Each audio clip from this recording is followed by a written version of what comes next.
Shalom pemirsa CBN Indonesia.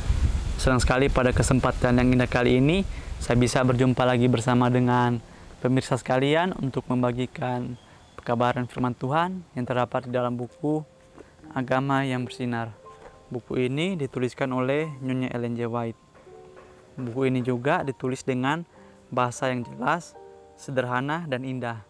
Sifatnya memberi petunjuk kepada orang yang mau belajar, pengharapan sejati bagi semua orang, kegembiraan kepada orang yang larut dalam kesedihan, dan kelegaan kepada yang letih. Nah, jadi buku ini ditulis menggunakan bahasa yang sederhana, sehingga kita semua itu bisa gampang untuk mengertinya.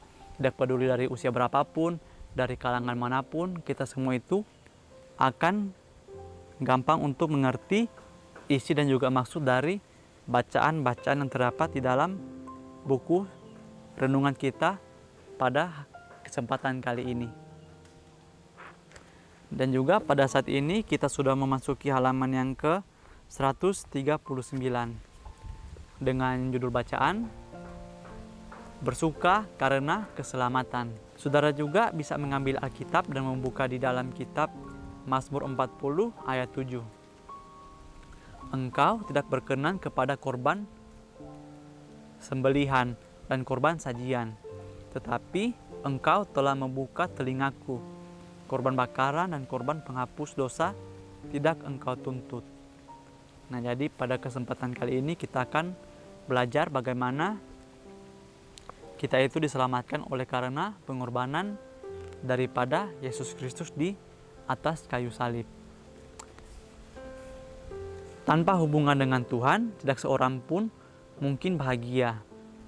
Manusia yang berdosa harus belajar bahwa Bapa Surgawi tidak puas sampai kasihnya merangkul pendosa yang bertobat. Diubahkan melalui jasa anak-anak domba Tuhan yang tidak bercelah. Nah, jadi di sini benar sekali ya, saudaraku sekalian, bahwa apabila kita tidak memiliki hubungan dengan Tuhan, maka kehidupan kita ini tidak akan terasa bahagia, karena sumber kebahagiaan sejati itu hanyalah berasal daripada Tuhan saja. Nah, mungkin kita juga berpikir, apabila saya memiliki uang yang banyak, pasti saya akan bahagia. Tapi semua itu tidaklah benar. Kita juga bisa melihat di sekitar kita. Mungkin ada orang yang memiliki harta yang banyak, tetapi kehidupan mereka tidak sebahagia seperti yang kita bayangkan.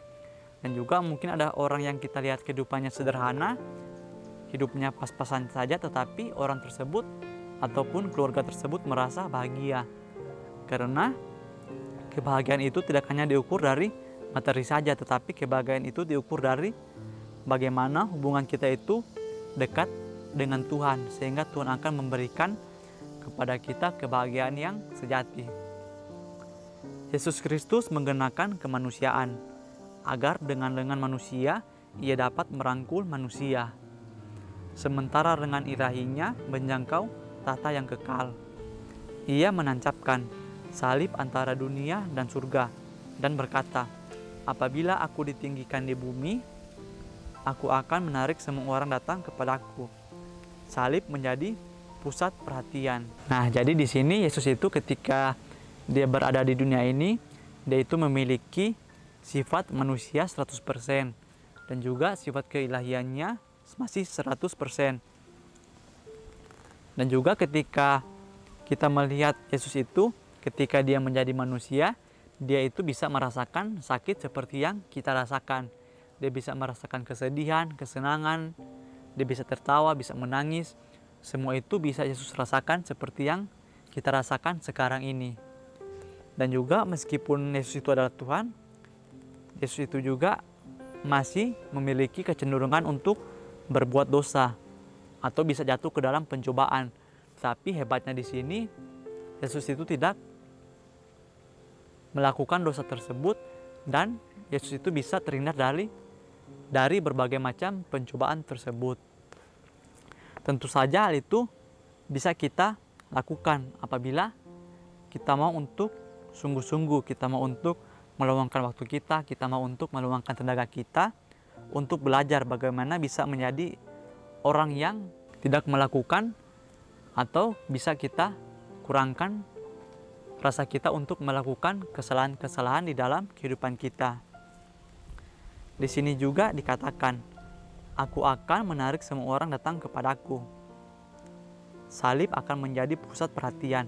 Nah, jadi yang di sini yang dimaksudkan dengan aku adalah Yesus. Yesus itu akan membuat semua orang datang kepadanya. Tentu saja tidak secara terpaksa atau memaksa orang-orang itu datang, tetapi dengan melakukan tindakan yang benar, melakukan tindakan yang baik yang mau membantu orang lain, sehingga dengan karismanya tersebut banyak orang-orang yang akan datang kepadanya. Dan juga Yesus tidak ingin memaksa orang untuk mengikuti dirinya, karena apabila dia memaksa orang untuk mengikuti kemauannya, maka sama saja orang tersebut datang kepadanya karena paksaan atau karena rasa takut. Tapi Yesus tidak ingin hal tersebut. Dia ingin kita itu mengikutinya karena memang kemauan dari diri kita masing-masing. Itu berbicara kepada semua manusia, menarik mereka dari jurang yang dibuat oleh dosa, menyatukan manusia fana dengan Tuhan yang kekal. Mereka yang dosanya diampuni, yang mengasihi Yesus, akan disatukan dengan Dia.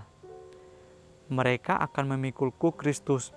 Kuk ini tidak akan menghambat mereka, tidak pula membuat hidup peribadatan yang tak memuaskan. Tidak, kuk Kristus adalah sangat bermakna, dan bahwa hidup Kristiani menjadi satu kesukaan dan kesenangan. Umat Kristen harus bersuka cita, merenungkan apa yang Tuhan telah lakukan dengan menyerahkan putra tunggalnya mati bagi dunia, supaya setiap orang yang percaya kepadanya tidak binasa, melainkan beroleh hidup yang kekal. Amanat kepada orang muda, halaman 165 sampai 166. Nah, jadi luar biasa sekali ya pengorbanan daripada Yesus Kristus ini, dimana karena Dia ingin kita semua diselamatkan, sehingga Dia mau untuk meninggalkan tatanya yang di surga dan menjadi seperti kita manusia. Di sini juga dikatakan bahwa mereka akan memikul kuk Kristus. Jadi ketika kita memilih untuk melakukan tabiat seperti Yesus Kristus, maka sudah pasti kita akan mengalami berbagai macam kesukaran di kehidupan kita sekarang ini. Tapi apabila waktunya tiba, kita semua itu akan bersuka karena kita akan diselamatkan. Nah, jadi pelajaran bisa kita ambil daripada pembahasan kita kali ini yang berjudul bersuka karena diselamatkan. Kita itu harus bersuka setiap hari, bersuka setiap saat, bersuka setiap waktu, dan bersuka dimanapun, karena kita ini telah diselamatkan. Jadi ketika mungkin kita mengalami sedikit kesukaran di dalam kehidupan kita sekarang ini, janganlah kita mengeluh kepada Tuhan. Mengapa Tuhan membiarkan kesukaran ini datang di dalam kehidupan saya? Tetapi apabila kita melihat jauh ke dalam kehidupan kita, ternyata begitu banyak kesukaan yang telah Tuhan berikan di kehidupan kita yang telah lewat tersebut. Dan juga apabila kita merenungkan kembali lagi, ternyata kita itu tidak bisa membalas berbagai macam kesukaan, berbagai macam berkat yang telah Tuhan berikan di dalam kehidupan kita. Sehingga mulai sekarang ini marilah kita itu melakukan kehendak-kehendak Tuhan di dalam kehidupan kita, sehingga hanya dengan hal tersebutlah kita itu bisa mengucapkan rasa syukur kita bisa mengucapkan terima kasih kita kepada Tuhan melalui perbuatan kita yang seturut dengan kehendak Tuhan.